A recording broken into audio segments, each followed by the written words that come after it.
Hey guys, have a nice day. So in my previous video I designed cart page, and that video I said I'm programming my wishlist in my next video. So this is my next video. I'm going to program my wishlist page. So if you don't watch my wishlist page design, you can see above pop-up link. So today you can see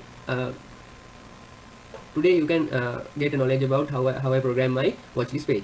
So first of all, we want to sign into page. When we sign out the page, we can't add any products to our wishlist. So this shows that.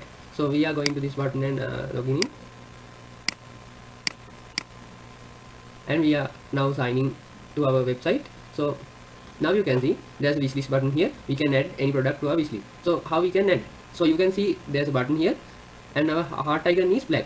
So we are click on that, it turns into red color and add to our wishlist page. So I'm going to do it for you. First I will show you how my wishlist page is appears in there. So it shows you have no item in your wishlist yet. So we are start shopping, and we redirect to our home page, and now we are adding this product. So I click on that. Now you can see it refresh and turn into red color, and now I click on that, it turns into red color also, and I click on that also, it turns into red color. And also this, I add 5 products and see what's happened in there. So now I'm going to my wish list, and so now you can see there are some product we added. So this is Samsung Galaxy X Cover 6 and PlayStation Portable here, and there's a TV, a Samsung 65 inches UHD TV here, and we have some backlights, Sony PlayStation 4. Okay, now we have these products, and we can also use the search bar to search some products. I'm searching product, random product. I'm searching Samsung TV, and I type like this, and it comes this, and it shows this TV. And I need to search Xcover 6 Pro, and I use this keyword. I search like Xcover 6 and search it. You can see it. And I need to search PlayStation. So I'm searching. I'm going to copy this title for easy and search it. You can have this product. So you can search by keywords and get your product. Get your product appear here, and we can access to our cart page using this.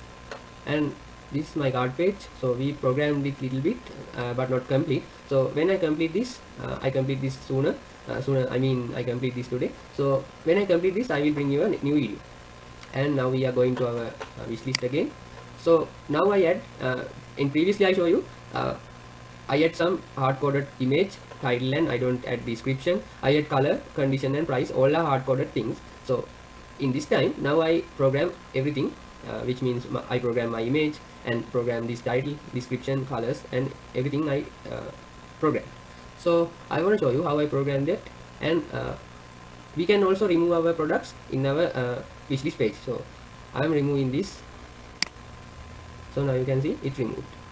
So I do that remove process, but I don't talk about that remove process in this video. So I will talk about it in my next video. So we have a lot of backend engineering parts so far, because we designed our watchlist page and cart page. Now we want to program these 2 pages. So we have now backend engineering part in my next 4 or 5 videos. So now we are going to our coding area, and let's see how we can let's see how I program this. And now this is my wishlist page. So this page include my design, and now there is also a programming part here. And first I want to check if any user is signing in my page. If it is not, we don't show our watch list to any other. So first we want to sign in. So I'm checking if any user is signing with this associative array, and I get this user array to this, and check if any user is signing in my page with this ESET function. So if it is not, we give alert, please log in first. So any user didn't sign up in our e-commerce platform yet, he must sign up and come to login page and log in, and you can add some watchlist products to your page. And now you know how I designed this, and I have some new things to show you. They all need to our programming. I add like a IDS to my search field, so you can see it, and also give a on click command to my search button. You can see search watch list command I give inside the onClick attribute. And also coming to this line, I require my connection class here and get $session associative array and user and email associative arrays with this $session. And we are coming to this line, I require my connection class here and I get user and email associative arrays and I assign that to $user variable. Now I can use this $user variable instead of using that. So I'm using it. I'm making a $watch result variable here and assign it to database search, and I need to search something from my wish list where my user email is existing. So I use that $user variable for this instead of using this, and I make this $watch number variable and assign it to $result variable and check interaction between num rows and watch result set. And if my watch number is equal to 0, it's come to our empty view. So if we don't add some product in our watch list, we are coming to empty view. So you can see how is my empty view. We already designed it in my previous video. So and I want to say, if you don't watch my previous video that how I design my watch list, you must watch it before watching this.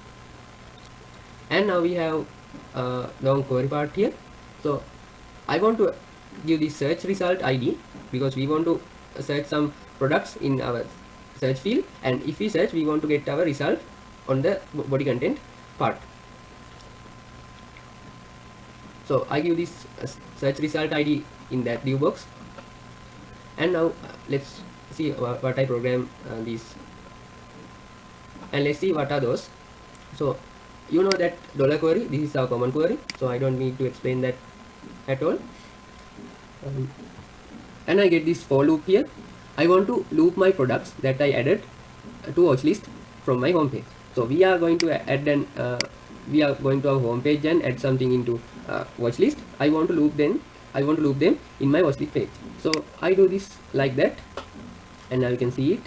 And I want to get my product IDs because we need to, if we add some product, we need to show that product in our wish list too. So I want to get product ID from product table. So I use that watch data variable to get that product ID and assign that all query to $product result set variable, and there's a interaction. I make the interaction and assign it to $product data variable. And now we can get our title, description, and our price using this $product data variable. So I will show you that. And now I need to get my product image, so I use my image table and get my product ID, and I use this $watch data variable to get my product images, and use this $image data to get our product image to our wishlist page. And I want to get a color because we have colors in our watch list. You can see there's a color black. So now we want to get our color table colors and assign it to this color rs variable. So rs means result set, so we want to get color result set variable and get this query and assign it to it. So now I can use this color variable to get my colors, and also same as this I can use this condition variable to get my condition using this database condition table. And now we are coming to our product cards. In my previous videos I hard coded this, and you can if you already watched that video, you can see I add some image relative path here and also hard code these all. Now I am programming this, so you can see I get my product image to this using this $image data. Now you can see it, and I get code here because my image table has a code column. So I have a image relative path in my code column, so I want to get image relative path to here, so I get that code associative array with this $image data variable. And also there is a title here. I get my title using $product data and get my description using $product data. Get my color using this $color and $condition variable. I get my condition using this name column. And also we can get our price using $product data variable and also get a quantity using that. And now I need to go to my single product view using this buy now button. So you can see when you click on it, it goes to this, and also in there we can add some product to our wish list too. Add some product to our wish list too. So I add this one. This one has no image. I'm going to this, and now you can see it added. So we can go to single product view using this button, and also we can come to watchlist page, and we can come to a single product page and relative items, and also we can add some items on there also. And now I'm going to wish list and remove that product. Okay. So I give this PHP scriptlet tags and echo my page, my single product view page, and I need to bind my ID, which is my single product view PHP file ID, and I want to bind that to two files, and I need to get that ID associated array with this $product data variable, and now I need to give these all connection inside the hyperreference. And now this program is thus in this buy now button. So now we can go to our single product view using that button. So it redirect. Alright guys, that's the all of it. So I have something to show you about in my add to wish list process. So this is my add to wish list process. So you can see there's a program here. Let's talk about it line by line. So I made the PHP scriptlet tag and get my session start function. I want to start a session, and I require my connection class, and I'm checking if any user is signing in my page or not. I alert him to please log in first, and I get this ID here. I want to bind my ID and show my results in my wish list page, and I assign this $email variable to this user and email associative arrays with $session variable, and make this PID variable using this ID, which is come to server using get posting method. Right, now we have watchlist result set, and now I make a query here, database search query. I want to search from wish list and get product ID, because I need to get my products using product ID. So I concat this $PID variable to that, and I need to check who is signing in my page using this $email variable.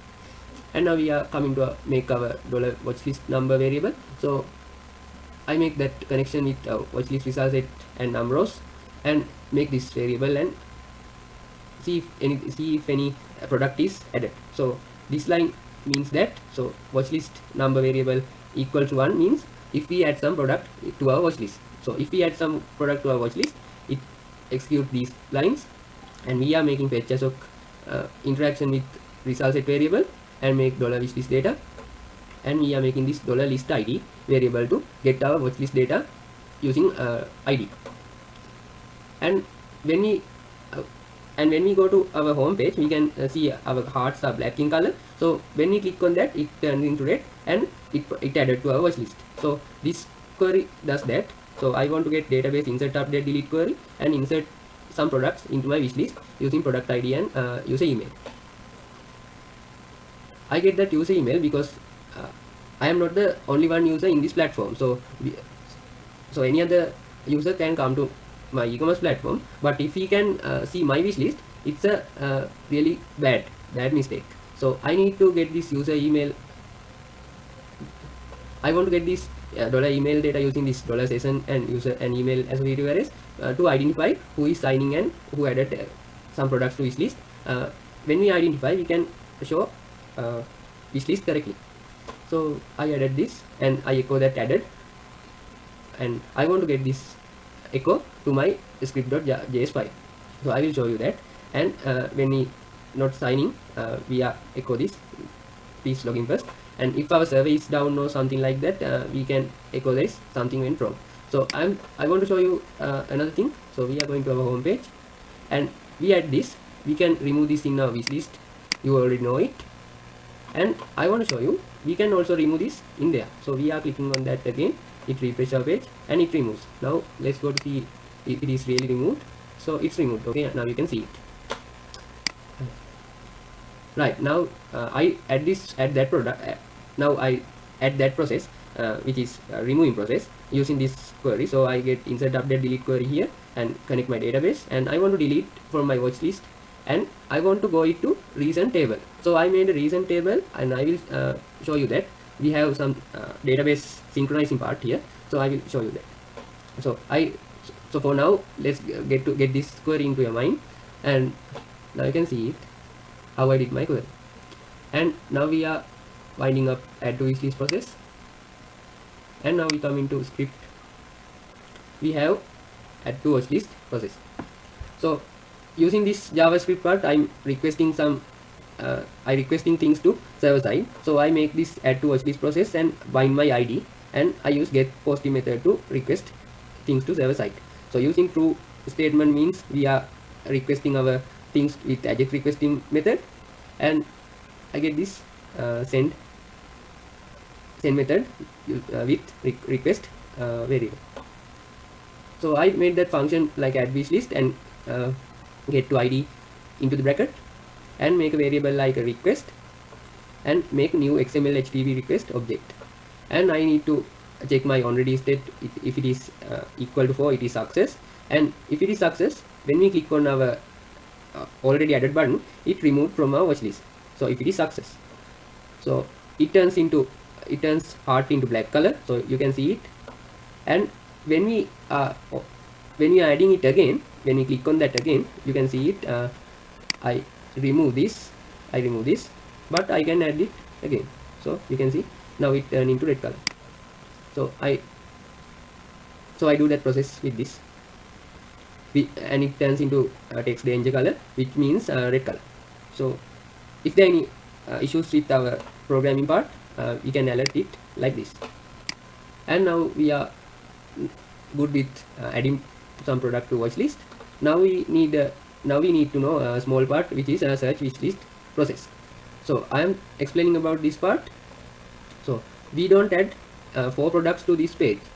That is the true. We are adding a lot of wish list products in a e-commerce platform like eBay, AliExpress, like that. So in this platform we can also add I have 30 products here anymore, so we can add these 30 products to our wish list. So if we add it, we can't scroll down and find our products. So we have this search field here. We can search anything using our product ID. So how I program that, you can go to our search watch list process, and now we have this program. Previously I told you I want to add IDS, and I want to use this search watch list command to search some product in our watch list. And so now you can see there's a add wish list command. So we want to add this command for our homepage products, and I'm not going to show you that. We can add, I'm briefly explaining you can understand it. We can add products to our watch list in our homepage and also our single product view. If you go to single product view, we can add something in that page. So we need to give this add to wish list command to this single product view and homepage. If you don't, we can't add anything. So I'm showing you the homepage, and I'm showing you the homepage. You can see I give this all things to home wishlist button. So I give this variable. So you can see if we don't log in into our e-commerce platform, we can't put products into watch list. So I use that user arrays to get that, and also use this query, and I make this double lines and give this add to wish list command inside the onTick attribute, and give this program inside the brackets of that command, and program like this. In my single product view, I also program like this. You can now fix it well. So in this search wish list process, I have to make a session data, and I need to start session start function and require my connection class and check user is signing or not. If it is signing, we can execute these lines. If he is not, we are echoing this please login first. And I need to search something on my search field using keywords. So I put my query like this. I want to select some products using title column, and I use this wildcard part to my common query. So made that $PID variable and assign it to this connection, and make watch result set variable, and I need to get products from my wish list using my user email column, because if anybody is signing, we can show that process. But if if anybody not signing, we can't show this process. Okay, now there is a echo here. You can see there's no product in our wish list. So we can echo this when we are not adding anything in our wish list. And I make these queries. These are also same as wishlist file. So I'm not going to explain you about that. So you can see it's all same. And we program our card as same as we do in wishlist, and give this single product view page and redirect it in my buy now button. Alright, now that's the all. We have some script part. You can see there's search wishlist here. So I get that SID, which is adding to my search field. So I get that, and there's a request variable here, and I made it, and I made new XML HTTP request object, and check my onReady state change. And if my ready state is equal to 4, it is success, and it executes these lines. And if it is success, it executes this line also. So we can get the search result ID in my wishlist. I already show you that. Where can I add it? And I am requesting my and I'm sending my request using get posting method and send to request to search wishlist process.php file, and I bind this ID S. And I am using this true statement because I am sending request using AJAX requesting method, and open this send method. And now we can search and add some product to our wish list. So this video is already exceeding my time, so this will be 20 minutes or more than 20 minute video. So but all things are helpful, you know. Now we can add our product to our page, and in my next video I will show you how I remove my product using this remove button. So you can see we can remove it already. So I programmed it already. I will show you that in my next video. Alright guys, I am not wasting my time and going to increase this video duration. So I will see you around guys. Peace.